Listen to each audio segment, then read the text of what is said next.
Thank you for everybody for being here. Well, we're well into the legislative session now, and I'm proud to report that the Senate is off to a strong and productive start. We have, as of today, sent 5 bills to the Missouri House, perfected 1 additional bill, and confirmed 5 of the governor's cabinet nominees, each of who will play a critical role in helping lead our state. Senate Republicans came into this session committed to delivering results for Missourians, and that's exactly what we're doing. Despite the challenges of the past, this body is moving forward, and it is Senate Republicans who are leading the charge. We are moving conservative priorities, ensuring policies we pass reflect the values of the Missourians who elected us. One of those important issues for our caucus is protecting Missouri children from the radical transgender ideology. This week we started debate on legislation to remove the sunset from the SAFE Act, ensuring that these protections remain in place. Senator Brattin, who has been a strong and consistent advocate on this issue, led the effort to adopt an amendment that was supported by every Senate Republican in our caucus to make sure that the SAFE Act's protections are made permanent under state law. While this issue drew the first filibuster of the session, let me be clear, we are not backing down, and we aren't alone in this fight. Just yesterday, President Trump signed an executive order barring federal funding for Title IX from going to schools that allow biological men to compete in women's sports. This issue remains a top priority for our caucus here in Missouri. We will continue to fight for these protections, and Missourians can count on us to stand firm in our conservative values. Senate Republicans are setting the pace this session, and we remain focused on delivering conservative results to the people of Missouri. And with that, I would be happy to answer any questions. With the Safety Act, with the SAFE Act, is the goal just to add it on to legislation, or will there actually be bills heard? I don't know if you can answer that, or maybe Senator Brattin. Would you say it's a priority this year, so will there be a bill, or will it just be an addition to another bill that's already on the floor? And I will let Senator Brattin speak to this as well. We've actually had at least 2 members that I know of that have filed bills on this. I believe Senator Moon has a piece of legislation on this, and then I believe Senator Berger has the companion legislation which removes the sunset for the Safe Women's Sports Act. If those bills make it to the calendar, certainly those would be things that could have floor time. Of course, we have a vehicle now with Senator Brattin's amendment, which I mentioned before, was approved by every Republican in our caucus to go onto the legislation. And so that is also a potential vehicle that we could go back to further debate that issue. Yeah. I'm an either-or approach, and we filed bills to be able to move it as a singular bill, but if given the opportunity to advance the policy and get it passed, then we're fine with that as well. So I want to thank the leadership of the Pro Tem as well as Tony for leading this charge and allowing this right out of the gate to be able to be a priority item, and it just shows the unity, I believe, of the caucus that we haven't had in years. So this is extraordinary, and I'm just thankful for his leadership. What is the plan for Democrats if they're not going to sit down on something like this? Would you go to an extreme measure?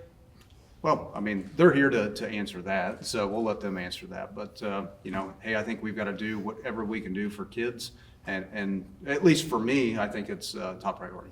Are you worried about the credibility of Senate Republicans moving forward, considering just 2 years ago, there was this whole negotiation with Senate Democrats to put the sunset on. 2 years later, working to take it off. Like, are you worried that there's going to be some distrust between the two parties moving forward because of that? I don't care. I mean, first, the nature of a sunset, typically sunsets are removed. And, in terms of last year, if there was some grand bargain where there was an agreement that the sunset would expire before the sunset were renewed, I wasn't part of those conversations, and I'm not aware of that conversation happening. I know that the sunset was added to create a path for the bill to go forward, but I don't think that there was an expectation that the issue the issue might be revisited prior to the expiration of the sunset.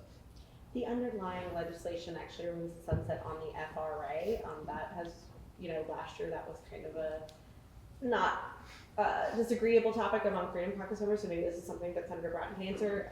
That's something that you all fought against last year, so the fact that there isn't going to be something the FRA if the bill is passed, thoughts on that? What I think just the change in administration really helps to alleviate a lot of concerns. We were able to get in statute the protectionary measures that we had real true concern over.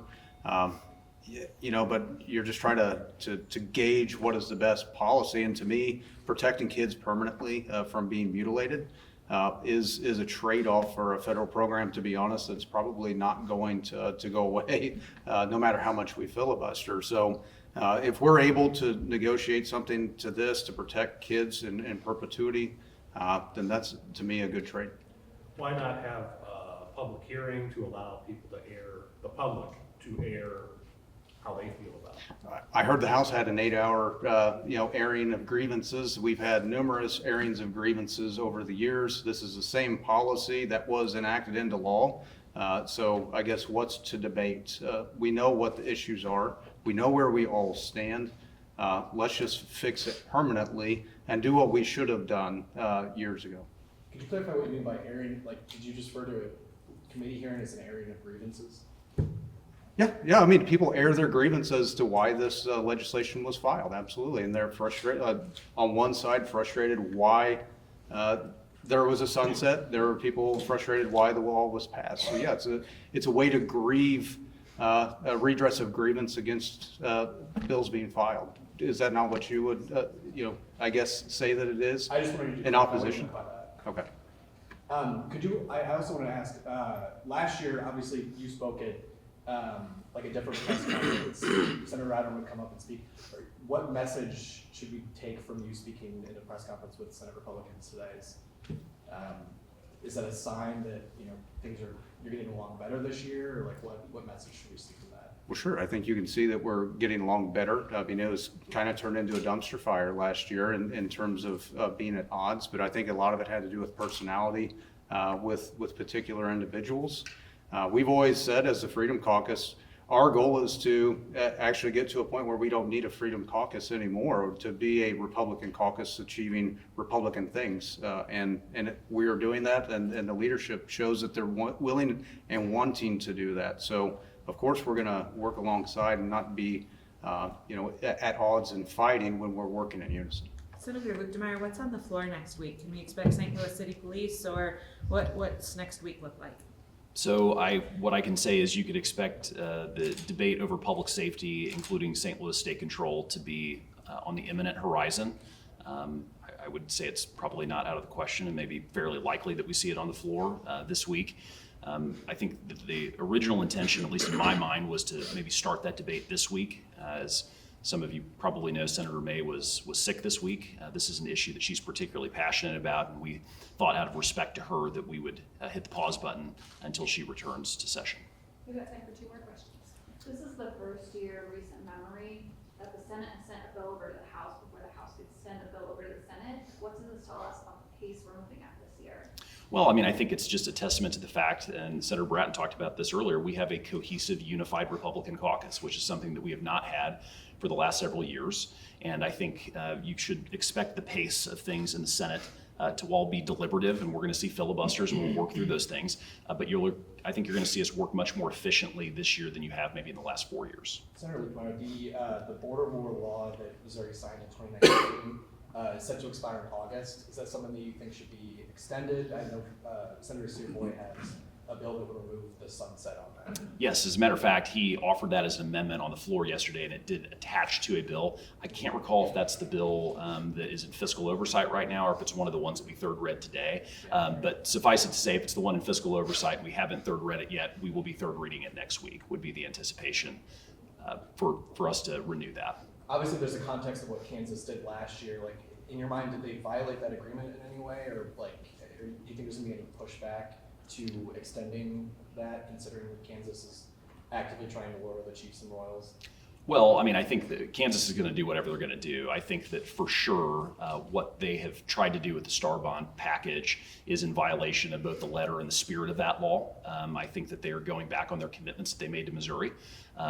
We think, and the reason that this passed initially was because it's inappropriate to use taxpayer incentives to bring companies back and forth across the border. It does nothing to promote the economic well-being of the Kansas City region. You just have companies that are constantly being poached by either Missouri or Kansas, and it's inefficient. And so my hope is that we will remove that sunset and renew the border war truce that Senator Searpoy filed. Thank you, guys. Thank you. Yeah.